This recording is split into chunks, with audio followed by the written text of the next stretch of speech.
Well, welcome back to the game, everyone. This is Robert from Black Belt Gaming, continuing Descent, 2nd edition. We're playing through the first quest, the basic game, First Blood. We're heading into turn number 2. We've got Jason playing Grisbin the Thirsty, and he is up first. Grisbin stands over the slain body and places his boot on the goblin's chest. He yanks his great axe out of its lifeless body and roars, "First blood is ours, my friends."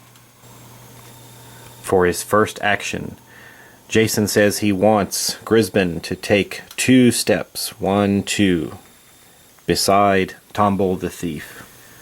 For his second action, Jason says he wants the Berserker to attack the Etten here with Rage. Attacking using the Rage ability is going to require that the Berserker take on a point of fatigue. This attack is of course with his Great Axe, which will require the main attack die and a red power die. Let's give the dice a roll. Grisbin says to the Etten, "Pick on someone your own size, beast." And we take 1 gray die for the... we take 2 gray dice for the Etten. 2 gray dice for the defense with the Etten. There we go, 4 dice total. Giving them a roll. We add them up. We've got 2 blocked, so those will just cancel right away. We've got 2 damage that got through, no surges rolled. But the Rage attack does +1 damage, so that's going to be 3 damage to the Etten. Well, the lighter colored Etten there is going to be using the top half of the monster card, so let's put those points of damage up there. We're going to give that Etten 3 damage tokens on his card. The Dwarf's Great Axe did quite a lot of damage to the Giant, but the 2-headed beast remained standing with 2 points of health left. Next up in the order, the party has chosen to allow the Mage to go next. Minnesota Jason is up next and will play out his movements for this turn. For his first action, Minnesota Jason said he wanted to move to the healer's side, so we'll move him 1, 2 spaces. And while there, next to the healer, he said he wanted to give the healer the stamina potion that he had obtained earlier. This doesn't cost an action to use. We just flip over the card and an adjacent hero will recover all fatigue. The healer recovers a point of fatigue. He's now fatigue free. He's at full stamina. And next, Minnesota Jason said he wanted the Mage to attack a goblin, but didn't specify which one.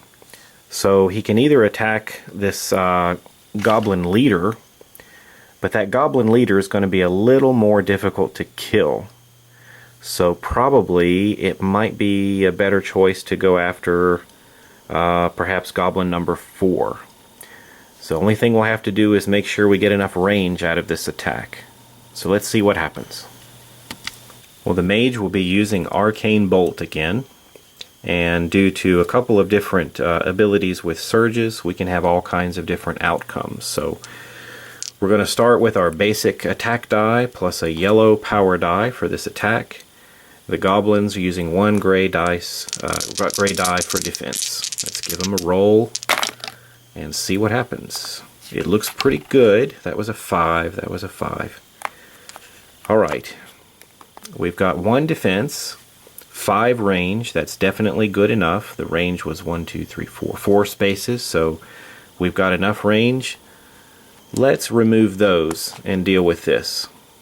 We've got 1 heart, that's 1 damage, and 1 surge.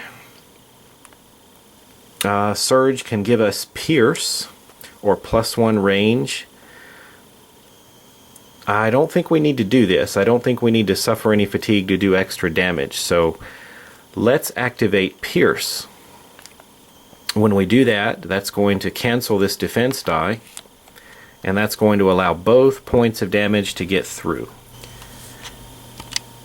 These little goblin guys only have 2 health, so that will be enough to take number 4, goblin number 4 right there, out of the game. He has been slain by the mage's arcane bolt. Well, here's a quick look at the board following the Berserker and the Rune Master's actions for this turn. First, a quick status update.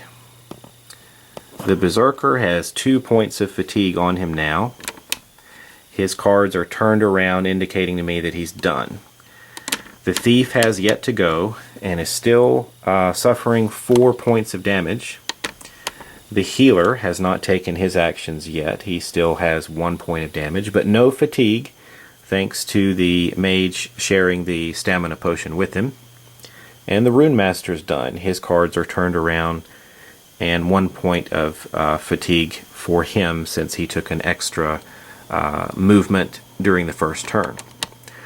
Taking a look at the board, not bad. This Etten here was damaged 3 points and has 2 points left, and a goblin was killed in the water here, and that's going to leave 3 goblins on the board. Remember, I scored 1 during the first turn, and remember, these little guys are hard to stop with that scamper ability. It lets them move right through your space. So we have the Healer and the Thief. You still both can take your actions for this turn, and let me know if you want to stick with what you've posted on Facebook, or whether you would like to make some adjustment according to what just happened with the first 2 heroes. One thing I want to mention, this guy is standing here, and I said in my first video that he was blocked. He couldn't move past this point. He is where I want him to be.